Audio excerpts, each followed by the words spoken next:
हर vaccine की बनावट, उनकी मैन्युफैक्चरिंग में वही वायरस और वही जरासीम इस्तेमाल होता है जो कि असली बीमारी कॉज करवाता है। लेकिन डिफरेंट केमिकल रिएक्शन और मुख्तलिफ तरीकों से उनकी वायलेंस, जिसके मुराद उनकी बीमारी के अंदर पैदा करने की शिद्दत और कुव्वत काफी हद तक कम करती जाती है।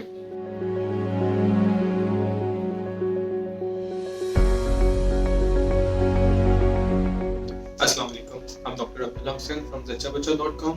आज मैं आपको वो वजूहात बताऊंगा जिनकी बिना पर बच्चों को वैक्सीन लगवाना बहुत जरूरी है।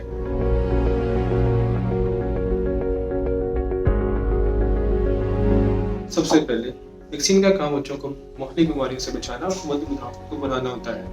हर वैक्सीन की बनावट, उनकी मैन्युफैक्चरिंग में वही वायरस और वही जरासीम इस्तेमाल होता है जो कि असली बीमारी कॉज करवाता है। लेकिन डिफरेंट केमिकल रिएक्शन और मुख्तलिफ तरीकों से उनकी वायलेंस, जिसके मुराद उनकी बीमारी के अंदर पैदा करने की शिद्दत और कुव्वत काफी हद तक कम करती जाती है। वैक्सीन के थ्रू बॉडी के अंदर एंटर होने वाला जरासीम बीमारी तो कॉज नहीं करवाता, लेकिन बच्चों में कुव्वत मुदाफ़ियत पैदा कर देता है नेचुरली, तो ताकि जब असली वायरस बच्चों पे हमला करे तो वो उसके खिलाफ लड़ने के लिए तैयार हो।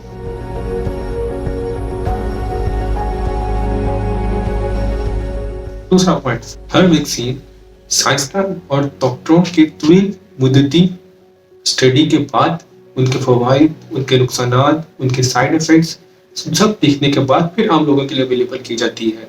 हर मेडिसिन की तरह इसके भी कुछ मुज़र सेहत रिएक्शंस हो सकते हैं, पर वो बहुत ही कम है और उसके मुकाबले में इसके फवाइद जानलेवा बीमारियों से बचाना बहुत ज्यादा है। उन साइड इफेक्ट्स में कुछ साइड इफेक्ट्स बहुत ही मामूली नोयत की होती हैं, जैसे कि इंजेक्शन साइड पे पेन, रेडनेस और हल्का बुखार या माइल्ड फीवर होना।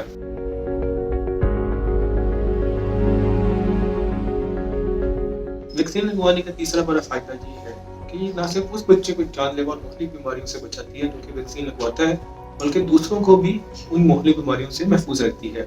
जैसा कि हमने कोरोना वाले दिनों में देखा कि हर बंदा जो वायरस जिस पर अटैक करता है वो वही वायरस दूसरों में स्प्रेड कर सकता है, पर वो बच्चा जिसको वायरस अटैक करे और उसमें वैक्सीन की वजह से मौजूद कुव्वत मुदाफ़ियत उस जरासीम के खिलाफ लड़े, तो वो बच्चा वही जरासीम आगे दूसरे बच्चों में ट्रांसमिट नहीं करेगा।